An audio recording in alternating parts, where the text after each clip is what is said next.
Well, good evensong, my lovelies. Good evensong indeed. And a very warm welcome to Thursday night live, darlings. It is Thursday. God, it's Thursday night already. Excuse me. Busy night at work tonight, darlings. A busy old night at work. Not unexpectedly, it was expected, and we were properly staffed, but it was still a busy old night. But here we are, Thursday Night Live, and we're going to wave away Thursday, and we're going to welcome in Friday, Poets' Day. Piss off early, tomorrow's Saturday. Yes. And I'm going to start proceedings by putting the heating on because I forgot to do it. I was late getting in. I've been a bit rushed and flustered and flustered and rusted.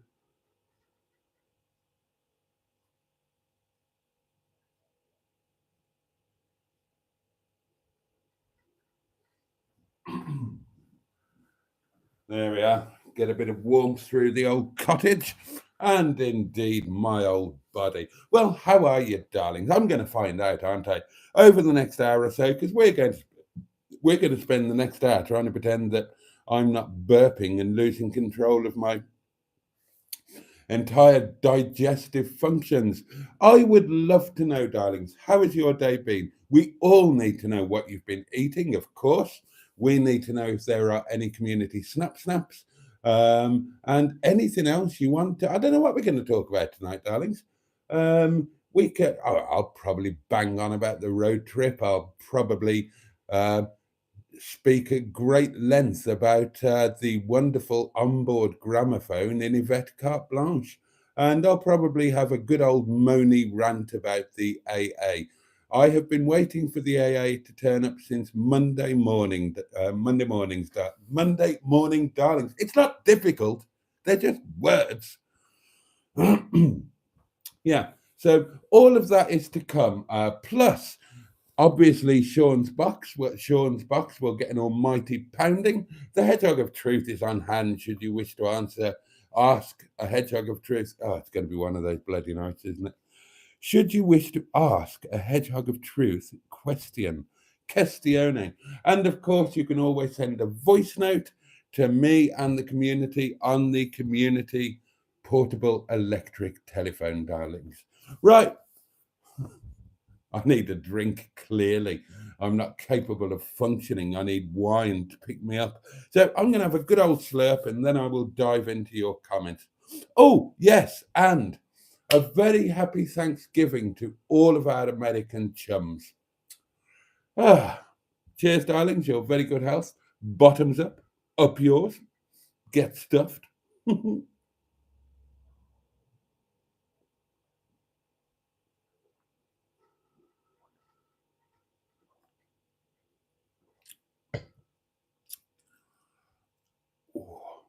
Wine, do your thing.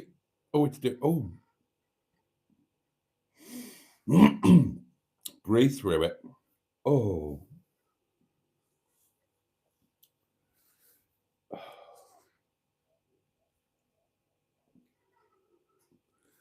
I, I'll tell you what. You don't get that with a pint of Guinness. Uh, Wine touches parts of you that other alcoholic beverages simply don't reach. First cab off the rank this evening was Peter P. Oh, oh God. Oh, I'm feeling rather wonderful around the old breadbasket region, darlings. Peter P, first cab off the rank. Greetings, Honourable Dollops and Boaty. Greetings, Honourable Peter P. Carol C is here. Or what here? Haha, greetings, Peter. You may be the first to chat, but I was the first to like. You invariably are, Carol, bless you. And Carol goes on, happy Thanksgiving to all the community Who was eating turkey or pumpkin pie today? Not me. I like turkey, gravy, and pigs in blankets. Oh, so do I. So do I. Hi, Carol, says Peter. Funny that, because the first thing I did was to hit the like button. Lord Stiff Upper Lip is with us and talking about a chap that works in his chip shop who swears he's Elvis. It's more. Lord Stiff Upper Lip likes to give us some lyrics, doesn't he? And yeah, that. Oh God, what's her name? What's her name? Kirsty McCall. Kirsty McCall, wasn't it? I believe. Oh, Barry's here. That guy from SETI Alpha 5. Hi all. Enjoying Thanksgiving at home with Karen and friends, and we both wish you all a good one. Oh, that's very kind, both of you, Barry and Karen, and we wish you both the same. Evening boat and each and every one of you, says Paulie Galtieri. Mike S is with us. Evening all. I'm not really feeling it tonight. I've had a tough day helping out my dear old mum, who's in the grip of Alzheimer's. Such a cruel disease. It is, it really is. The only slight silver lining to what is a dreadful, dreadful cloud is that when it comes to dementia, then the person affected is kind of the person least emotionally affected because they're not aware. They're not aware. It's arguably it's as cruel or crueler to the people that are around them and who are aware of what's going on.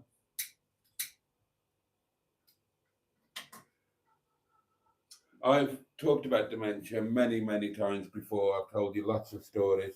It's an area that I've worked in all of my life, thanks to my mother and then my wife, who were obviously heavily involved. So, yeah, it's something I'm all too familiar with.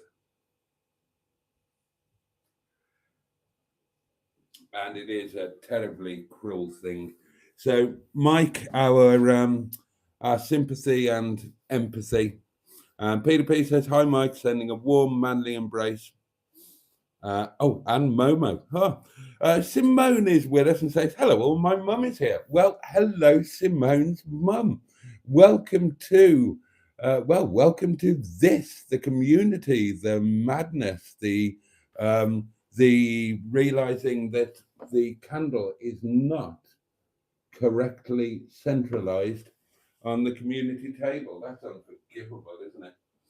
I was going to say, please forgive me, but I've just said it's unforgivable, so that would be pointless.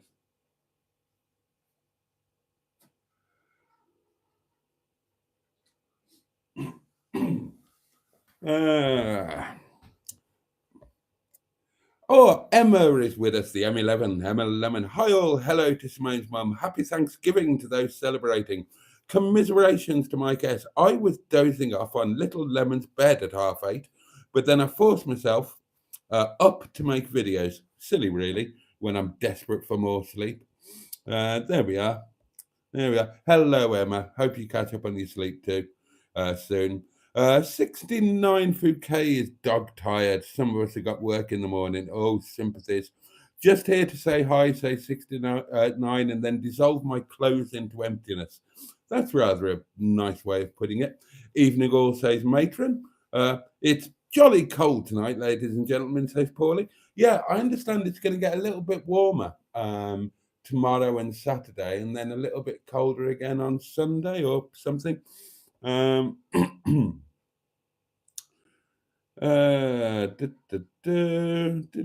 Matron is with us and says, "Good evening, all." Bad Books is here. Good evening, all. Good evening to you, Bad Books. Simone's going mad on the old emoji. Matron's greeting everybody by name. Yvette sounds very fruity, says Peter Pete. Yeah, that's because of a hole in the back box. She's not supposed to sound that fruity. Not eating well, says 69. Had a tomato pasta, got a GUU in the fridge, whatever that is, but, ... Mini Boaty, says Paulie, needs a road trip via the Royal Mail and photographed in random locations before being posted back home. That's actually not a bad idea. That would be a really cool idea. Yeah, I like that idea. I like that idea very much.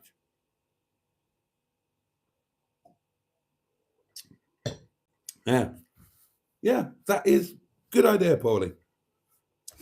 Our lovely friend Andrew Buttigieg, aka Ivor Spotty Butty, is with us, and as always, greets everybody by name. 69 says happy gobble gobble day. What? I don't know what Paul is banging on about. Oh, hello. Rent lettings. Oh, good evening, Sir Boaty. Sorry, work's been busy and we're away on a different time zone. Oh, are you somewhere exotic? Oh, well, good to have you with us, as always.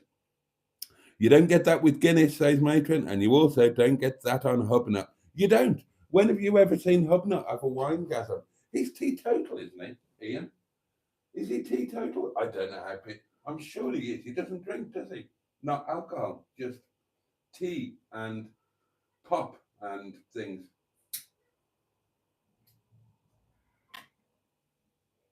I find that most odd. I do find that most odd. I fundamentally question people who deny themselves pleasure or pleasures because I just think something odd there. Why would somebody deny themselves a pleasure? I mean, I know that you can argue that some people don't think drinking is a pleasure, but I think they're wrong. You know, if somebody's had a problem with alcohol, then yeah, of course I can understand. Of course I can understand them giving it the old swerve. But otherwise, we have our first voice note of the evening, darlings. Here you go. Hello, Boaty. Hello. An early voice note. It is. And I just remembered a word that we used to say to you when we used to phone up a couple of years ago, and I just remembered it. Tosser.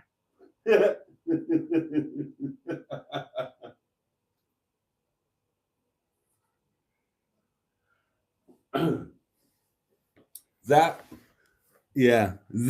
and OPWAP were probably the two most successful features on the old Boaty's World Live, weren't they? So well done, Simone. Well done on resurrecting that old that wonderful old tradition. Bad Book says dinner, he means lunch, was egg mayo sandwich and banana.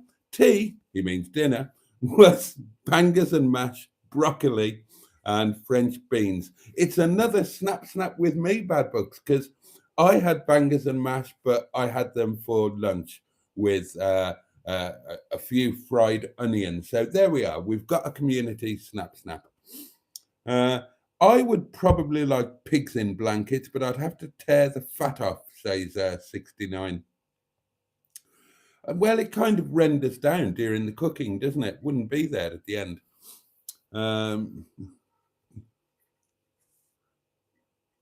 Right. Apparently, apparently it's a film that people were talking about. Planes, Trains, and Automobiles. Never seen it, but Paulie Galtieri assures us it's one of the best films ever made. Carol C's dinner was chili con carne with a tomatillo salsa. Oh, that sounds exotic. I haven't had chili for ages. I need chili and spagwell in my life. And I've been saying that for about 2 years and I haven't made either of them. I used to make them all the time. They used to be the staple in my freezer and I would eat them 2 or 3 times a week.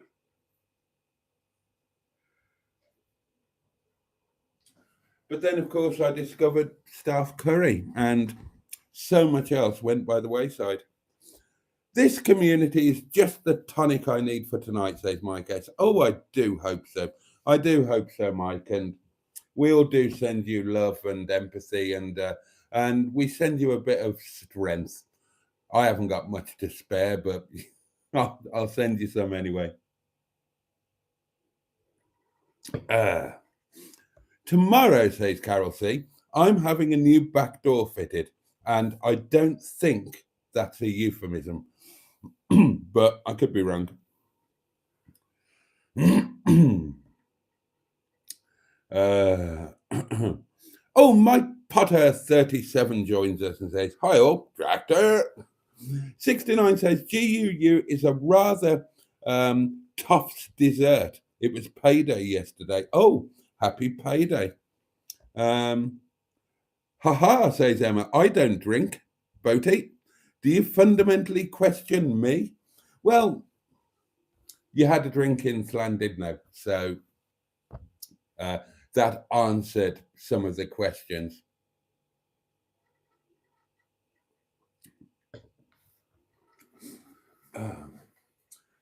People who say, "Oh, life is so difficult. I'm an insomniac. I can't sleep. My mind is always racing. I don't know how to relax." And you just think, well, have a hot bath and a couple of glasses of wine might do you the world of good.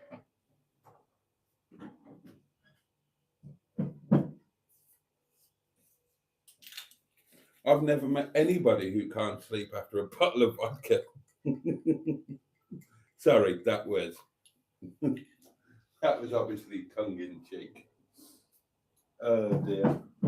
But remember, it used to be not unknown for a loving mother to put a tiny drop of vodka in the baby's milk when they're being a bit too loud and not sleeping.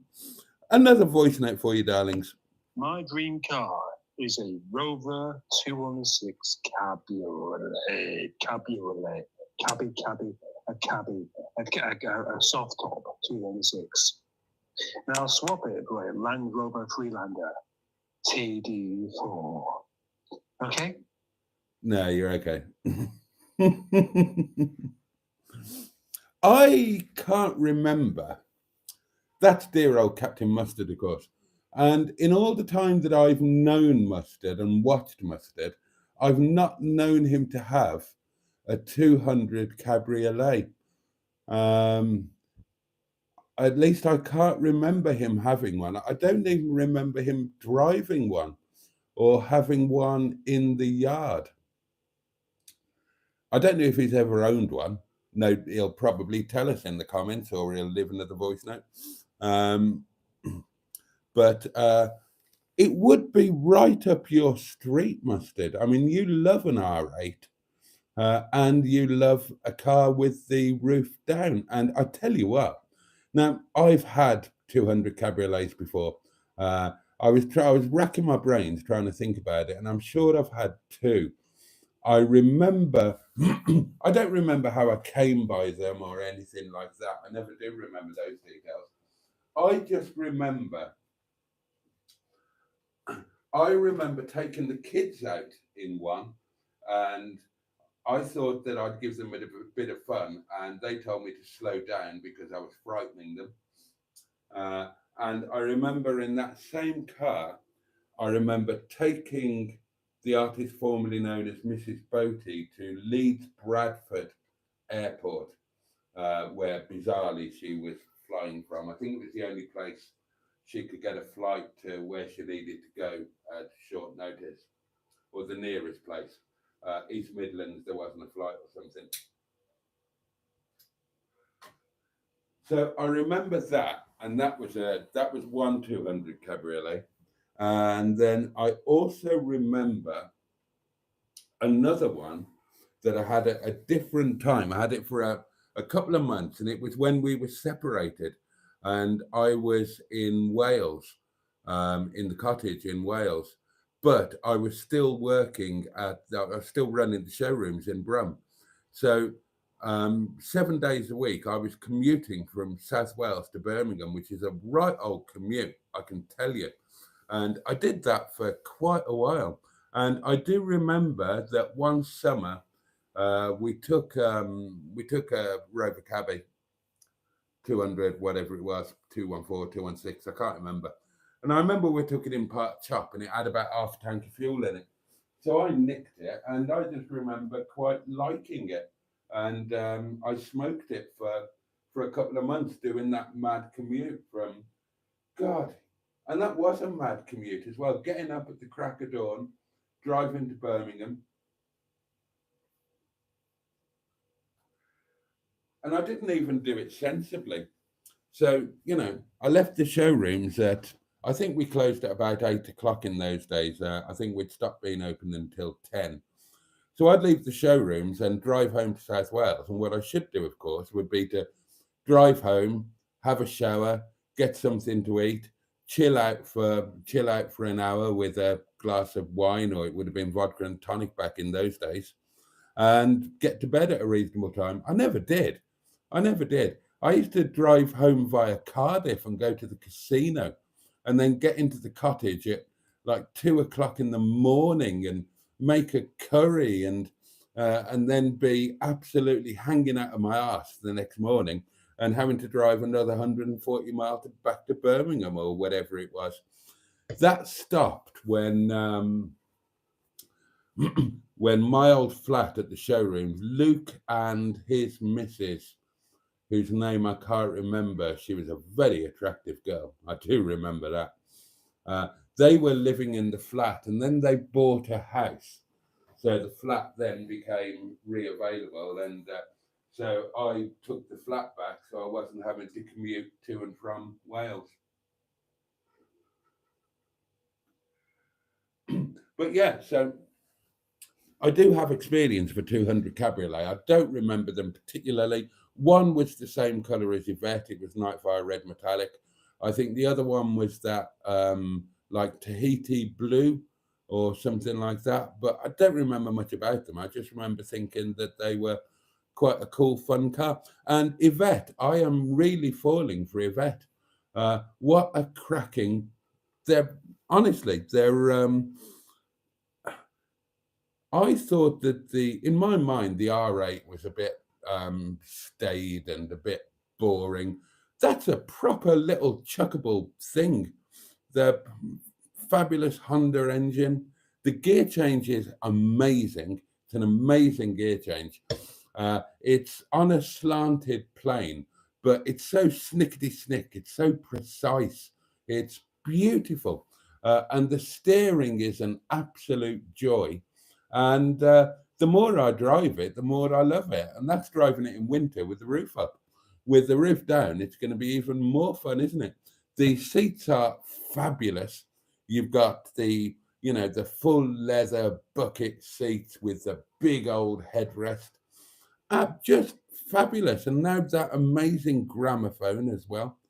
So, yeah, I wonder if Mustard ever has had a 216 cabby.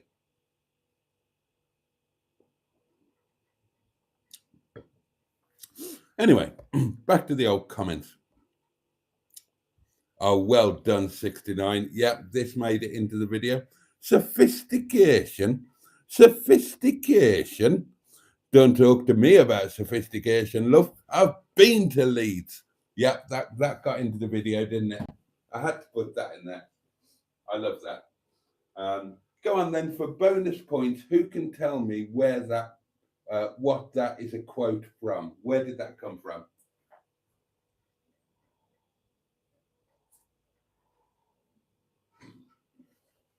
One point to the first person to correctly come up with it. Emma says, Peter P, you are very questionable. Simone went old school, says Peter P. Tasser. Yeah. Enjoy your live, folks. I'm bowing out. Good night. Good night, 69. Good luck for your early start in the morning, and happy payday yesterday, and enjoy the 48 hours that you probably got. So if you're anything like me and Mustard, and probably many of us, then you feel rich for about 24 to 36 hours, and then all of your direct debits go out and you're skint again. Oh, Paulie Galtieri had steak Diane tonight. Oh, and you did leave a like, 69. That's enormously kind. Thank you very much. Great you had bangers and mash for dinner, says Bad Books. I had it for lunch. You're doing it on purpose now. Oh, Ross is with us. Dino Dad. G'day, everyone. Cracking late spring today. Cracking late spring day. Right, yeah, of course. Ross is one of our Antipodean chums, and obviously it's the other end of the seasonal year down there. They're going from spring into summer as we're diving into wintry winter. Guess what happened in Carol Ann's latest video, says Peter P. Well, presumably her clothes fell off. I haven't seen it.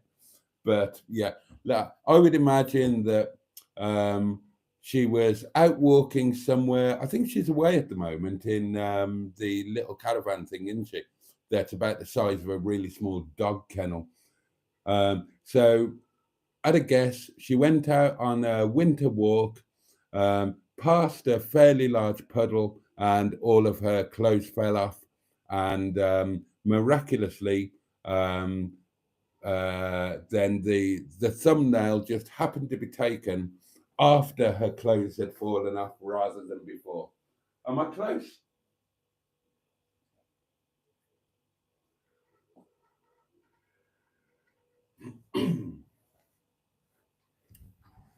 I bet I'm not far away with that. Who agrees that Boaty needs to watch Planes, Trains and Automobiles? Asked Paulie Galtieri. Carol C says the door handle and lock has been double jeopardy. Will it lock? Then it does lock. Then will it unlock? Well, snap on that, because we've got exactly the same situation with the restaurant door, and we had temporary security measures fitted today, and we've got a new one on order as well, and that will come at some point. But yeah, it's been a nightmare, and then it just got worse, and today we had to do something about it. Ian Hully is with us. Evening, everyone. Food today was cottage pie and deep pan pepperoni pizza, all washed down with a bottle of Oasis summer fruits. It does it for me. Oh, I've got my road trip coming up, haven't I? Oh, I need to talk about that and obsess over it. I've been obsessing over food, what to do with food. And it suddenly struck me that if I'm not careful, I could end up paying for 3 meals. A road trip lunch, a hotel supper, and then breakfast. I need to avoid that. So maybe I need to take a packed lunch, or the old food flask. I've not used that for ages, have I? Maybe I could take a hot lunch in the old food flask, and at least get that down from 3 paid for eats down to 2. Yeah, I think that might be a thing, and then I can just park up somewhere scenic and enjoy a nice hot lunch. So, take a drink, and you remember my food flask. I used to use it on the mustard and Boaty. Yeah, that thing. It's ever so good. It's just like a drinks flask, but it's stouter and squatter. It's got a handle look, and you can put food in it. Rice, stuff, curry. It's ever so good. So maybe I should do that for my lunch on the Monday.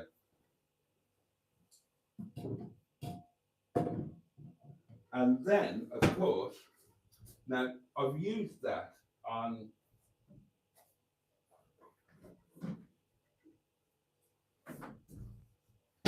as you longer term viewers will know, I've used that food flask on many occasions, but I still haven't used this. This was a birthday gift from Neil and Sophie. So that's almost a year ago, and I've never used it. Do you? Oh,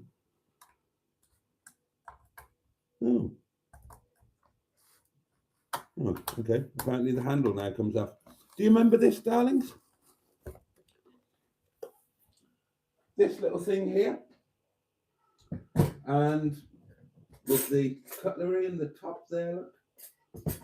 And the idea with this, for those who haven't seen it before, is you've got, it's a bit like a mess tin. So you've got your tin there, And you can put your food in there, your staff curry or your spaghetti bolognese or whatever, but you can plug it in. So you plug it in either into the wall thing with that, or you can plug it into your car cigarette lighter and it will heat your food up. So you can take a hot meal with you.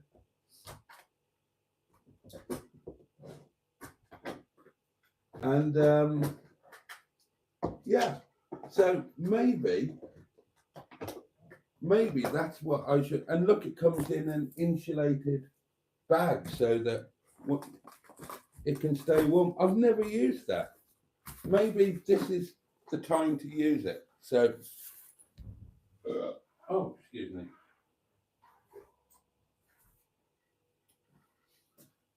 So maybe I should work on being a bit budgety and self-sufficiency. So I could have 2 hot meals. On previous hotel things, I've just survived on a sandwich deal from the local supermarket. But maybe I could have a hot lunch in my food flask and then heat up my supper in that thing in the hotel room. Plug it into the wall. Yeah, that would add a bit of fun to it, wouldn't it? Maybe I should do that.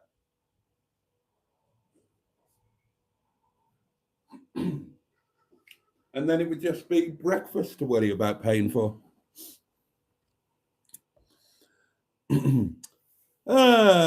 Captain Mustard jumped into the comments at this point and says, yellow. Yes, Andrew. Yes, Paulie, says Andrew. Add it to the list with all the other films, music, actors, and everything else Boaty hasn't seen. I haven't. Yeah, there's a lot of popular culture that I'm entirely unaware of. Everybody's saying hello to Mustard. Paulie Galtieri says Hubnut has enough problems with his cars, never mind being shit-faced. A Rover 216 cabbage, says Matron.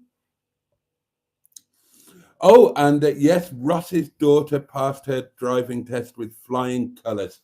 We saw the picture in the Facebook group, so congratulations to her. I'm sure Steve Berry had a name for topless chap, says Peter B. Oh, Mustard says, I've never owned one or even driven one. Blimey. Well, maybe you and Steve Berry should do maybe you should both do a video on it. You could do one and you can do a big in the 90s. You know where I live. And it's about time you paid me a bloody visit.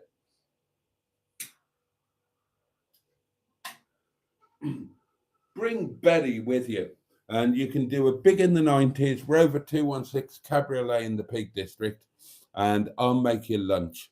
There you go. Look at that. See, I offer you content and a lunch, which I would only charge you, only a little over cost price. Actually, I need a favour off Steve, so yeah, come down. You can do 2 videos on the car. You can do a Project Nigel one. You can do the big in the 90s one, and I will make you both lunch. Like the man who can't pronounce the letters F, T, and H, you can't say fairer than that. You would love it, actually, Mustard. You would really love it. There's I'm genuinely blown away. I wasn't expecting to love it in the way that I do. I'll be honest, I would take it over wet leg in a heartbeat. Not mint bag, but I would definitely take it over wet leg. Absolutely. It's fabulous. And they are surprisingly rare now. You probably think that there's, a Rover 200 Cabriolet, loads of those about. There's hardly any left.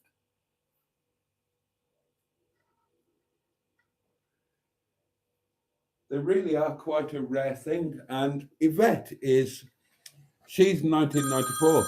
So she's, oh, hello, a call of a telephonic nature. Good evening, Mystery Captain Mustard.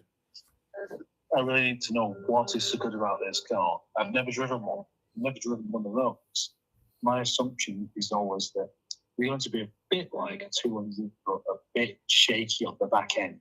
So how can it possibly be as good as an MGF? Because they've got quite a lot of additional strengthening underfloor, and they've got that big old targa bar to provide the torsional stability and stiffness.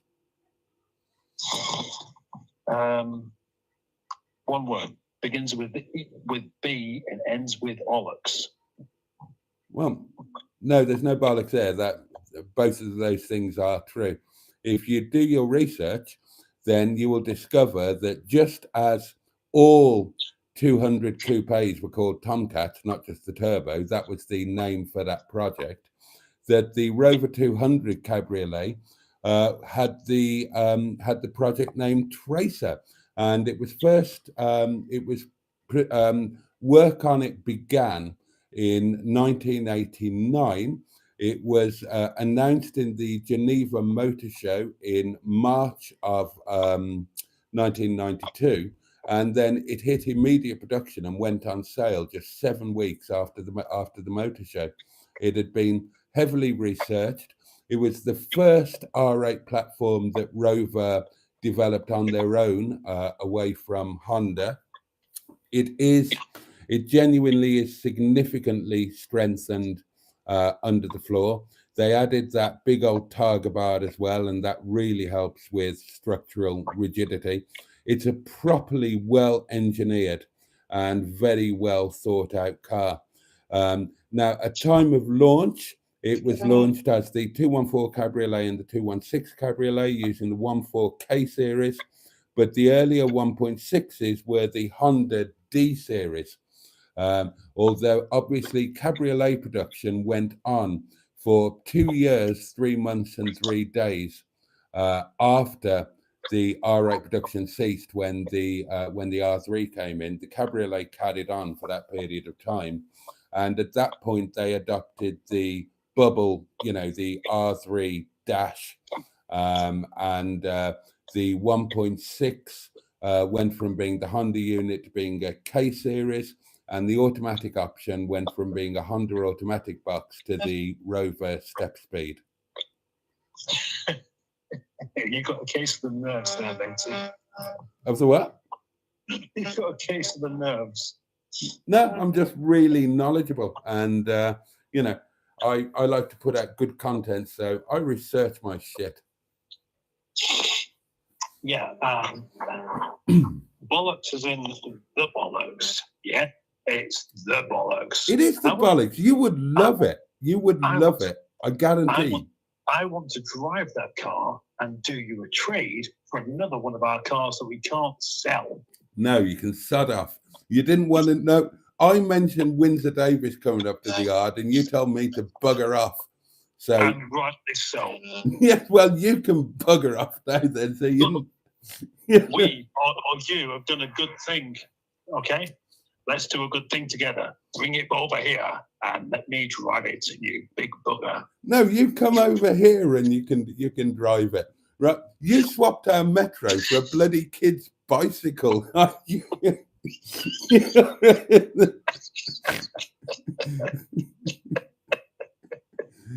think I'm in the pound seat here, aren't I? Oh dear. Well, we'll see. Hey, it's been ages, hasn't it? Yeah. What's been going on? And I was expecting you to come up on Monday, but you didn't do.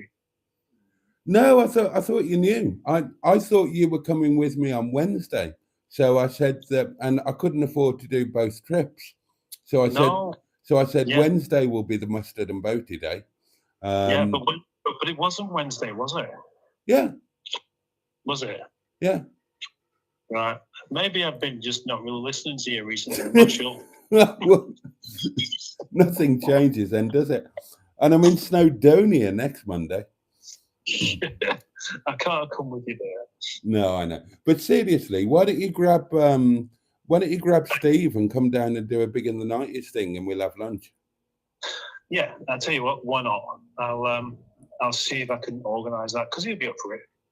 You know, he's up for anything like that. So I know, yeah. and Let's do it. it doesn't have to be on a Monday. It can be like if you're coming here, it can be Monday, Tuesday, Wednesday, or Thursday. Yeah. Okay, mate. Right. Honestly, you will love the car. It's I can't remember what a normal R8 drives like. Well, it drives really well. Oh, this is stunning. It's not as quick as the MGF. You wouldn't expect it to be, but you've got a little bit more refinement. You've got that nice R8 and the interior on this is amazing. It's got the full GTI, full leather, and the seats are the bollocks. I know. I am here. They're a bit like. Oh, I assume you don't watch. They're a bit like it's a bit like the seats in the in Tom your Charles. yeah, except that they're full leather and not half. Yeah. So yeah, not half-assed. Not half-assed. No. Right. And Well, of course, you get an electric roof. Yes. Yeah. Yes. Well, I shall endeavour to try and arrange something to come over there quite soon with our mate Steve. Righty-ho. Oh, that'll be fun. That'll be fun. Won't it? Right, I'm going to go. Fuck off. My best friend, that charming man.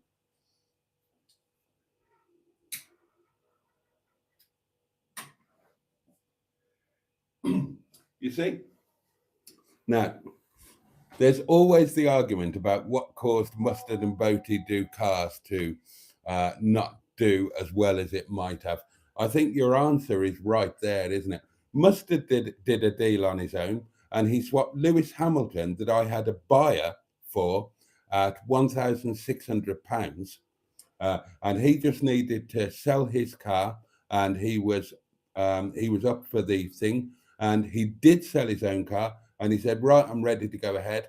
And at that point, Mustard had done his own deal on Lewis Hamilton, and he swapped it for a children's bike. Approximate value, £30 on a good day. I do a deal on my own, and I swap Windsor Davis that Mustard never wanted to see again in his life, although I loved it. And I swapped that for a car that he's now champing at the bits to get his grubby hands on. Oh, there you go. Voice note time, darlings. Hello, Mr. Boaty. Hello. Don't forget to pound your box, but only using the hedgehog of truth. How am I going to do that? Oh, God. This is... I've got to pound the box only using the hedgehog of truth. Right, this is going to be exceedingly difficult. All right, come on, hedgehog.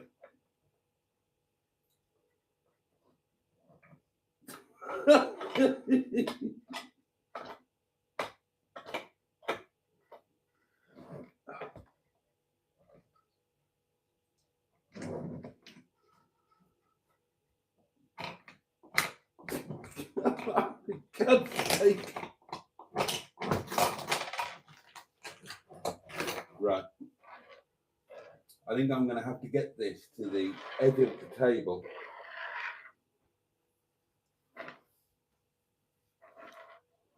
And just let it fall off the edge of the table. That's it. He's got it. He's got it in his little feet somewhere there. Right. And then I've got to try and... Right. You can see it. It is there. There it is. Look, there's the pound. Right. Let's position it above the slot. Oh! Boom. Done it. There you go. Sean's box has been pounded using only the hedgehog of truth.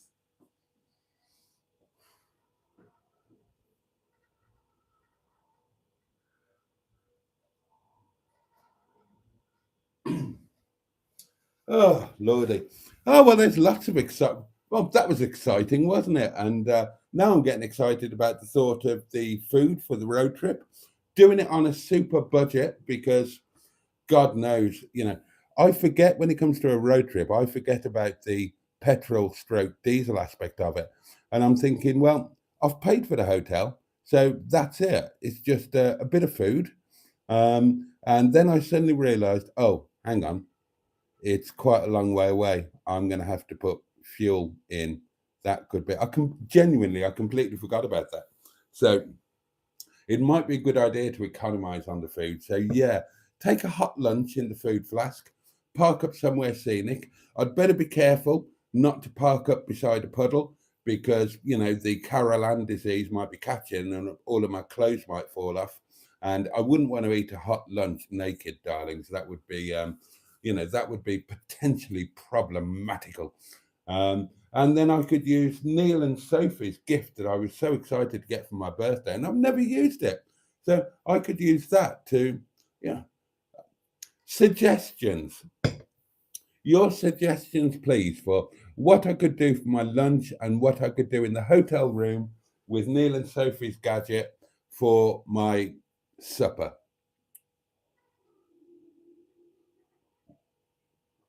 I think my original idea for the supper was to take staff chicken curry and rice, but take it frozen so that it'd be frozen when I started out, put it in the insulated bag. And then by the time it got to, 12, no, what time would it be? It would be like 11 o'clock in the morning when I put the frozen food in a bag. So then by 14 hours later, 1 or 2 o'clock in the morning in the hotel room, it would probably be defrosted by then, but it would still be chilled, so it wouldn't have gone off. And I could put it in the little machine. Oh, apologies for that. I could put it in the little machine like halfway through the live stream, and then by the end of the live stream, and it should be nice and hot. We should try it. It's silly having that and not using it. And God knows, I'd much rather eat a nice hot staff curry than a lousy supermarket sandwich that I'd paid £3.50 for in a meal deal. And I'll be honest, when it comes to having them for supper, I always have two. So you're talking about £7 for the bloody meal deal. I could save a fortune by using that thing. I will do that. I said that when I started these winter road trips, and I've been talking about doing these since Emma and I did Llandudno, the second trip to Llandudno. We stopped at, Emma needed to go to the loo. Emma always needs to go to the loo, or thinks she might do. So, you don't pass the services, you pull in. And there was that Travelodge there. And do you remember on the video, I said, this is what I'm going to do. I'm going to do wild camping in a Travelodge. And I have to bring my own food and try and survive in a hotel room. Well, that's what I'm going to do. There's going to be no buying of sandwiches, nothing like that. Right. I'll take my lunch in the food flask and my supper will be made in the hotel room in that gadget plugged into the wall. That's what I'm going to do. Right? Make me do this. Don't let me back down on it. It could be a disaster. It might not heat up. It might not work very well. Maybe I should have a test run with it before, make sure that it works or something. But so it could be a disaster. I could go to bed hungry, but we should do that. It will be fun. Another voice note for you. Oh, it's mustard. This will be abuse. Is that a hedgehog shitting in that box? There you go. Yeah, it's shit in pound coins, mate, so it can carry on doing that.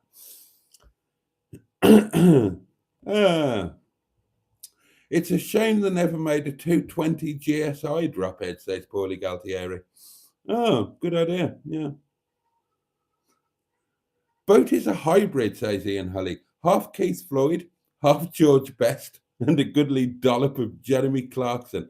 I'll take that.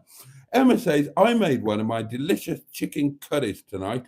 Mike, I could have brought you a portion. The answer to your question, says Peter P, is Harry Enfield. And you are absolutely correct. Emma says, I question whether Carol Ann chickened out and just pretended Molly tampered with the camera. Haha. I've got no idea what that's about. I haven't seen the video.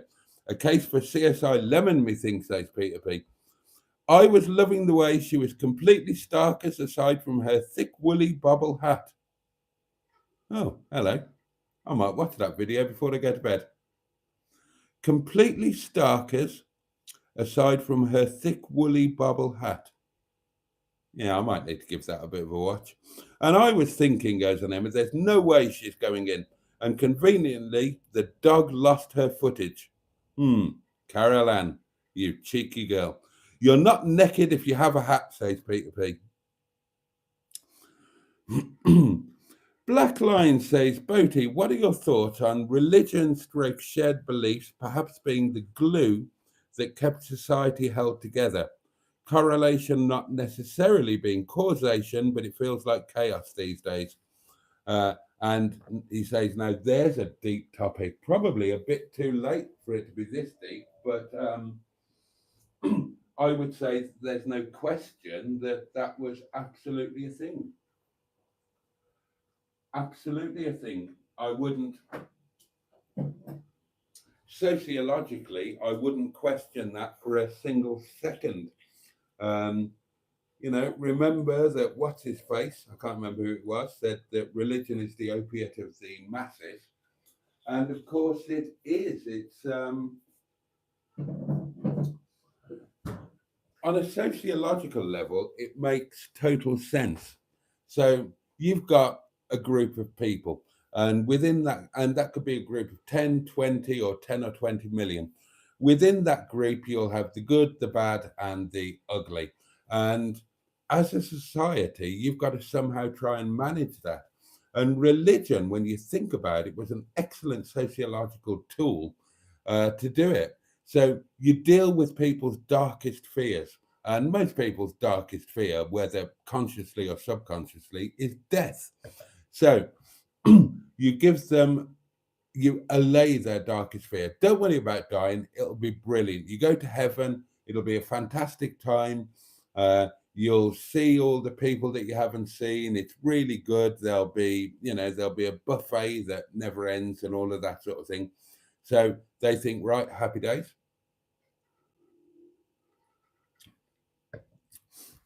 And you tell them that they're that people are watching them. God is watching them, whatever. And, you know, if people think they're being watched and being judged, they are more likely to temper their behavior.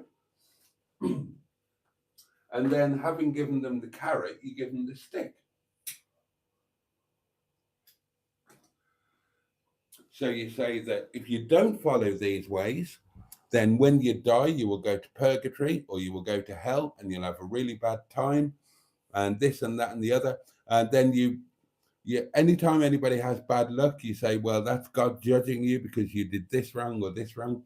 And and then you bring it within society and you bring focal points like the church, as in the building, and everybody gets together on a Sunday and somebody reminds you, don't be a bastard, and takes your money and sexually abuses your children.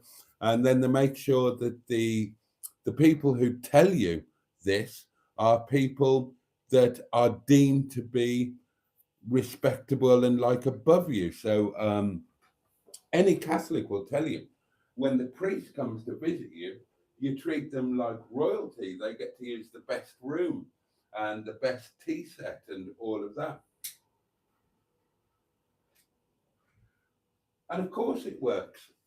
Yeah, it's brainwashing, but it certainly does work as a method of, I can't remember how Blacklight, kept society held together. It was certainly a massive part of that. A massive part of that. Of course, it's open to abuse, and it has been abused throughout time. The church has always been abusive, whether that's emotionally, physically, financially, because wherever there is power, there is corruption and there is abuse. But yeah, for me, there would be absolutely no question that that religion and shared belief were a very cohesive force, not just in our society, in society worldwide.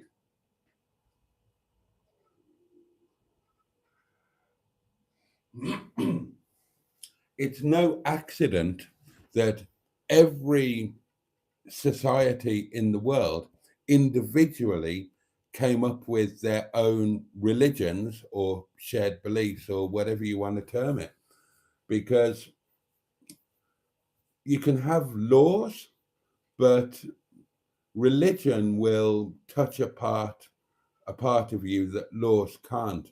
And religion also offers redemption, it offers forgiveness.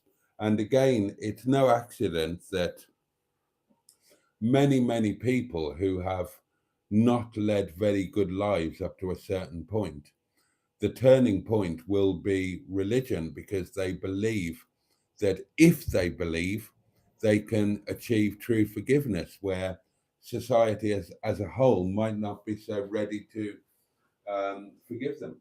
And my perfect example of that would be George Foreman. George Foreman, you know,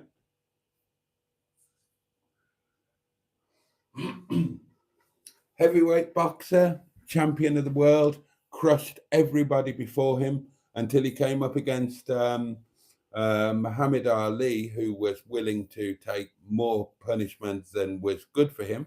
And he paid the ultimate price for that. And Big George lost when he was deemed to be invincible. And it broke him. And he went off into the wilderness, and he'd led a debauched life. And he didn't know how to deal with that failure. So he found God.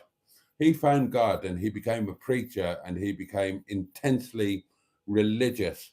And having been the bad boy, everybody loved him. And he was able to start boxing again in his 40s, and he became successful again. And because everybody now loved him instead of hating him, he was the bad boy, you know. He was the heel, as they called him in wrestling. And suddenly everybody loved him. So he was able to put his name to a bloody sandwich toaster thing and become a billionaire.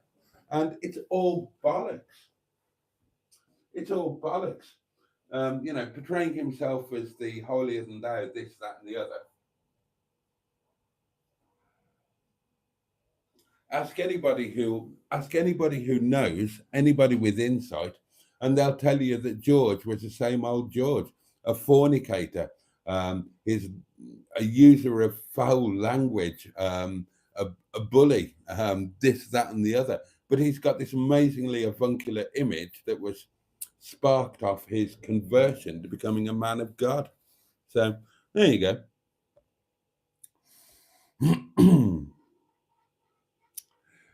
You could hide a microwave in your suitcase, says Paulie Galtieri. Oddly enough, I have thought of that. I will be taking my coffee machine for my coffee in the morning.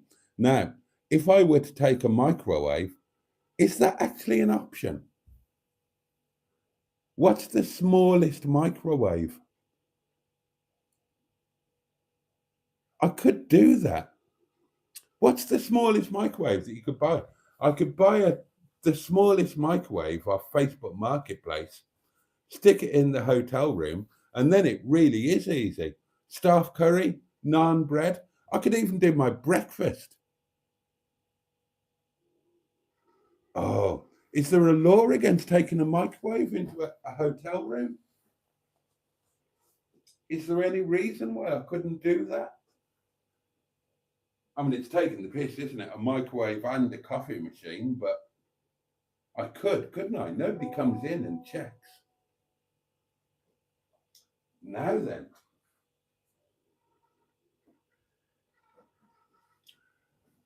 Oh, that would be double, treble cheeky, but a microwave, that's a license to.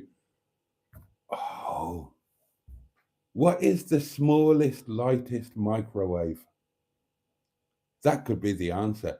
I'd need to take a plate and some cutlery, but that's easily done, isn't it? I'd need to pack a small kitchen into my suitcase. Excuse me. Could you get a microwave into a suitcase? I mean, I've got somewhere in the walk-in cupboard, in the guest cupboard, I've got massive suitcases that I used to use when I was doing the long haul stuff and the American commutes and whatnot. What's the smallest suitcase you could get a microwave in? And my little coffee machine. Oh, would that be a step too far, or would it be a stroke of genius?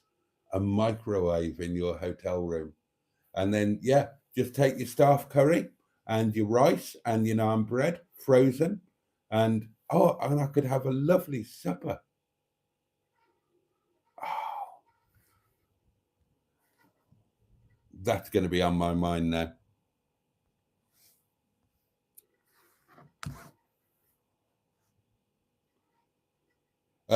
Sean, the lovely Sean. The microwave I have is small and compact. Would it fit into a suitcase, Sean? That's got to be doable, hasn't it? That's got to be doable. I mean, the Neil and Sophie thing would be a bit more discreet, but it does take a long time to get stuff warm, apparently. That would be brilliant for in the car, plugging it into the cigarette lighter. But for a hotel room, oh, that's it. I'm going to have to take a microwave. I'm just going to have to find a bag or a suitcase that will disguise a microwave and a coffee machine. Bloody hell. And then, yeah, that would make it so easy, wouldn't it? And it'd be great content for YouTube, wouldn't it? Wouldn't it? Setting up a kitchen in your hotel room, you got your little microwave. I'll take some salt and pepper.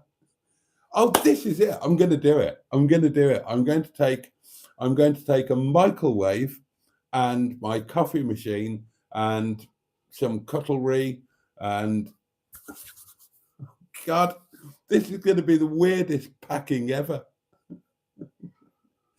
I'm going to have to get my microwave is, yeah, I can't be asked to unplug my microwave, and it's probably a bit too big. I need to get like one for £3 off Facebook Marketplace that's absolutely teeny tiny. And then this is what I need to do going forward, because you think about this, right? Now, imagine that I paid for lunch on the way. McDonald's lunch, Big Mac meal with a side salad, that's going to be about £6-7. Then your emergency meal in the hotel. So say a couple of supermarket sandwiches, that's another £7. And then breakfast, that's £10. That's 25 quid. And I'm paying £27 for the hotel room.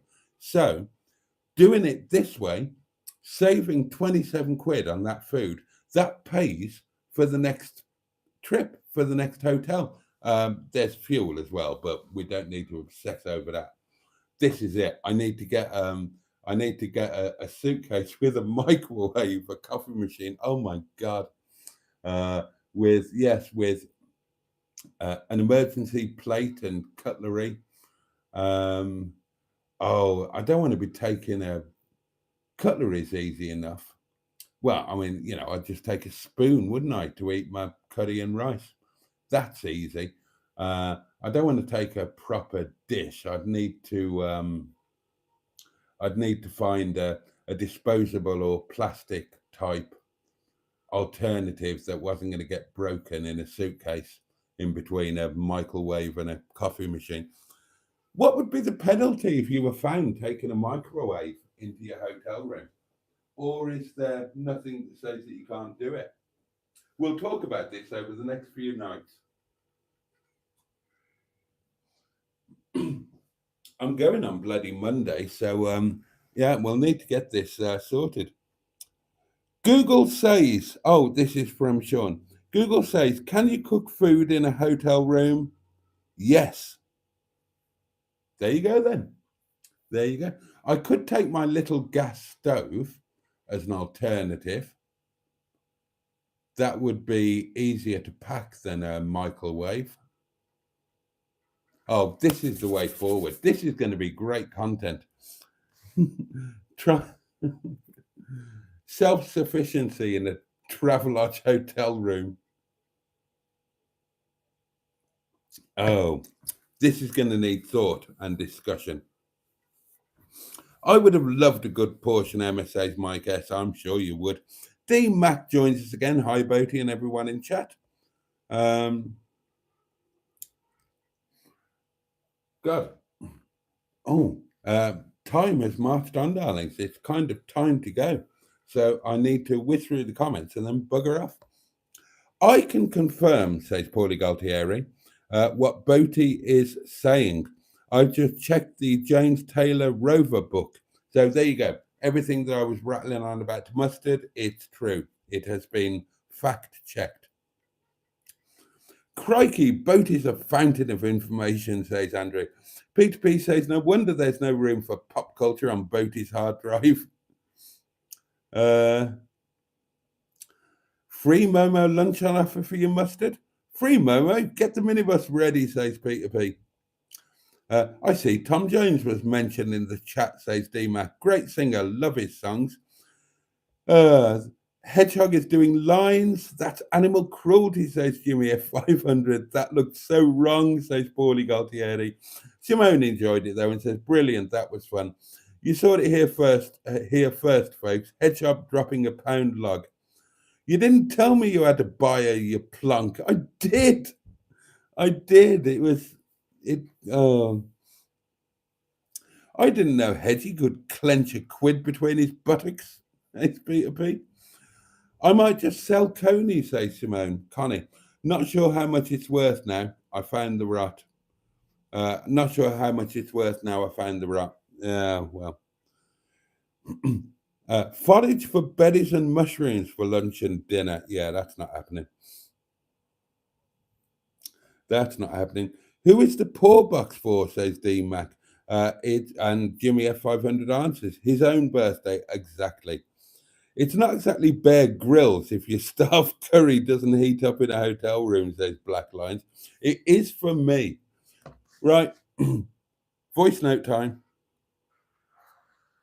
And if you end up setting the place on fire or being chucked out, well, just think of the views. Yeah, exactly. That would be my YouTube breakthrough, getting thrown out of the bloody Travelodge in Carnarvon for setting fire to the room with a microwave or a gas stove. I love the microwave idea. I need to do some research on the smallest, most compact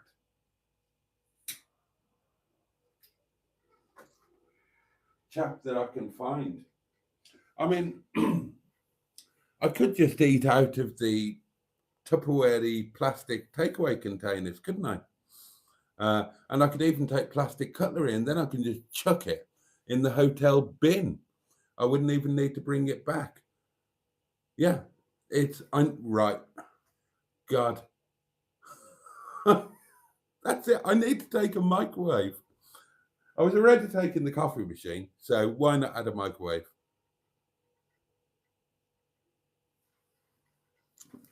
Oh, this is going to be so much fun. A microwave would make life a lot easier. Has anybody ever done that? Somebody must have. And, okay, so let's spring this forward. Let's get our money's worth out of the microwave. What can I have for breakfast the next morning that I can make in a microwave? Sausage roll? Is there a full English breakfast frozen microwave meal that you can bang in a microwave? Oh, couldn't do beans on toast. Could do. Oh, this is.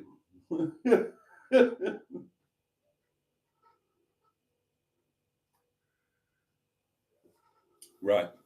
Okay. So I've got 2 jobs to do before Monday. I've got to buy a ridiculously tiny and cheap microwave off Facebook Marketplace, and I've got to find a bag or case that I've got that will accommodate a microwave and a coffee machine without looking weird when I book into an hotel room. I want manifold meat again, says Mustard. Have you still got the small caravan, says DMAC? No, that has gone the way of all good things.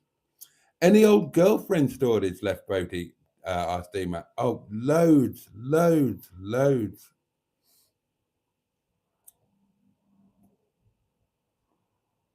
Oh, I see, Black Lines. You were thinking more decorum.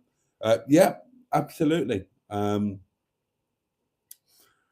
So you're suggesting that non-believers in general are better people, says Mustard. Possibly. Jesus gave him the idea of the lean, mean grilling machine. He did a cracking grill. That was from Paulie. And he did a cracking grill, says Ross. So alcoholic non-believers are pretty much perfect, says Bad Books. The George Foreman grill was completely pointless, says Mustard. Microwave would fit in a holdall, says Bad Books. Simone's off to bed, bedtime, night all.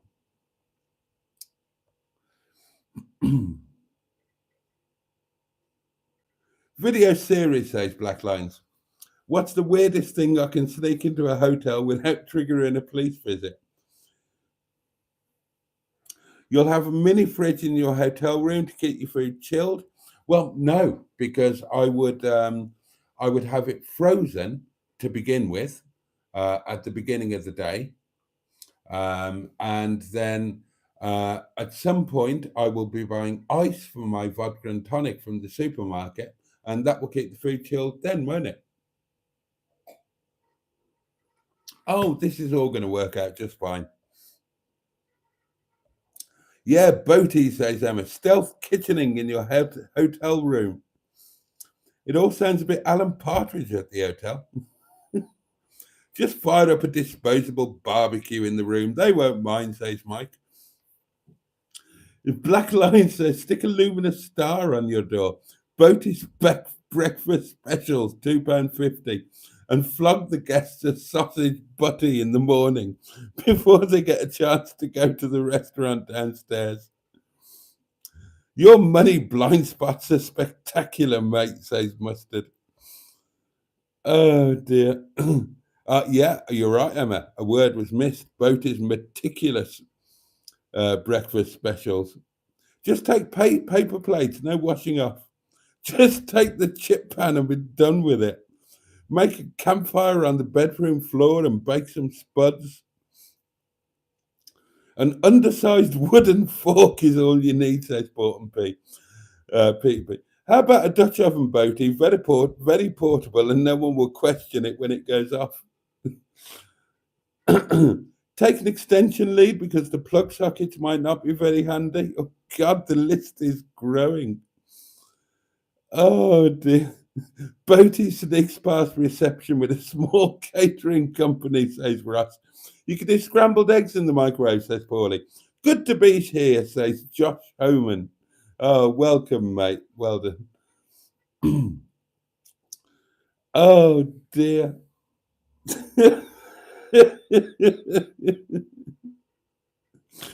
Emma says sneak ram in his naan bread oven. That's a tandoor into the hotel room. Distract the reception staff with the glove of self-love. Take a recording of Matron making very loud sex noises and play that all night. They won't dare disturb you, and I won't get any sleep. I can imagine Basil Fawlty being the manager and trying to sneak over Boaty's shoulder into the room, says Ross. Thank you all so much, says Josh. A good Thanksgiving to all as well. Indeed. Oh, Mike, Classic Wheels, Wales, bless him. I didn't even know you were here. Hello, mate. Oh, God, I hope you're well. And he sent a lovely super chat. Bless you. I'll put that towards the microwave. Right, and on that note, darlings, I'm caught up with the comments. It's midnight.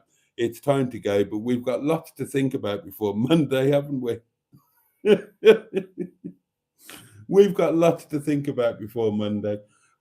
Let's reconvene tomorrow night. It's going to be an hour later. No, it's not. It's going to be half an hour later. It'll be 11:30 rather than 11 o'clock. Friday Night Live, darlings. But remember, there's always the Facebook group, Boaty's World on Facebook. If you're not already a member, do join it because we do community shenanigans there as well. And spatulating. Oh, God. Monday's going to be fun, darlings. Swan do a small microwave, says Paulie. Okay. It needs to be. Right. Help me out, guys. Do some research for me. Try and find the smallest microwave for me. And and chuck any findings in the Facebook group. We'll sort it all out there. God. I didn't think this was what we were going to be talking about, but oh.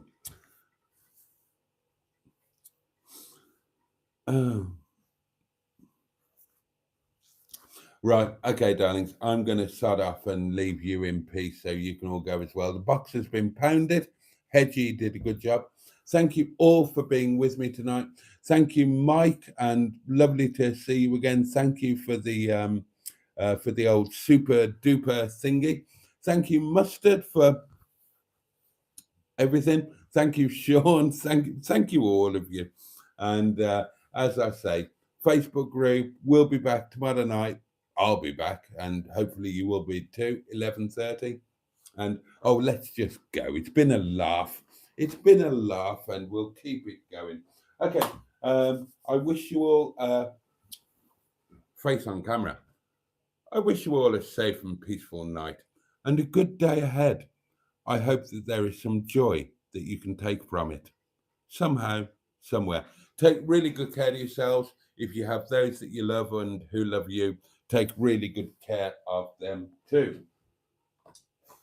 The candle will be relit 11:30 tomorrow night, Friday Night Live. In the meantime, much, much love from me, and I'll see you next time. And on that note, pachoo, and indeed, oh yes, bosh.